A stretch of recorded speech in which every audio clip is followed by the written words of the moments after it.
Hello everyone, and today we're going to be making fruit kvass.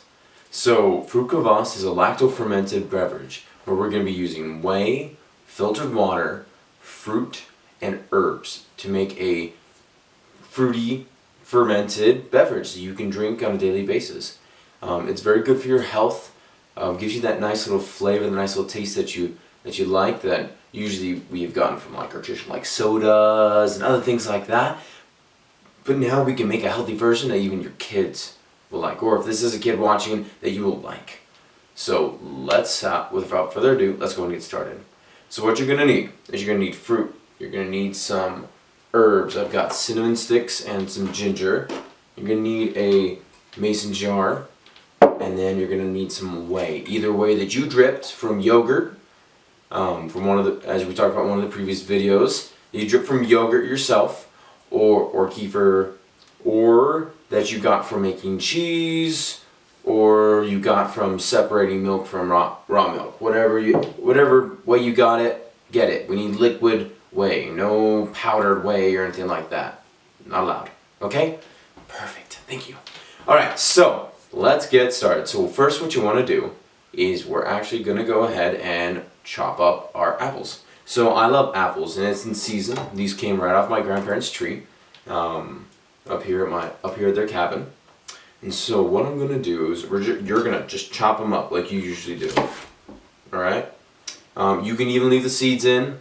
Okay. Reason behind that is because when you're drinking the fruit kvass, you will not be actually eating the things inside of it. When it's all done fermenting, you're actually going to strain out the liquid from it, and you're going to just keep the liquid. You're going to throw away everything else, because what this is doing is this is pulling out all of the flavors, all the nutrients and the vitamins and stuff. It's pulling out and putting it into the water for you to drink.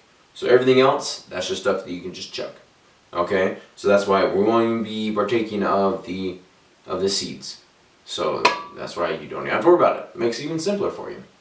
Now what we're going to do is we're not going to chop this up into very big pieces. So reason behind that is the more surface area that you have with your fruit, with your herbs and such like that, the more of that flavor that's going to come out, which can be good. But it's also the more readily access for the fruit, more readily access it has to the sugars, and the faster the fermentation process will go. So if you chop it up really small, and it really gets at it, guess what? You're going to ferment quicker, and so you have a greater possibility of turning this beautiful beverage that you're about to make into a fermented alcoholic beverage instead. So that's why I recommend you go ahead and chop them up. Now, of course, if you want to watch it, you could chop. If you want to watch it real closely, you could chop it up real small. But once again, I recommend that you go ahead and just chop it into the chunks. So I'll show you what I'm talking about when I say chunks. So slices like that big. See that? It's pretty normal. It's pretty good. Something that you would see or you'd give to your kid for like snacking with peanut butter. So that's what I recommend. Because once again, you don't have too much surface area.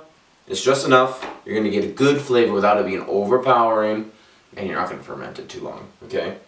So I'm just going to be showing you just real quick an example. So for this, we are actually going to be filling this container up with fruit and herbs and such, only up to a certain point. We are only going to be filling it up a third of the way. Okay, we're not going all the way, we're going a third of the way.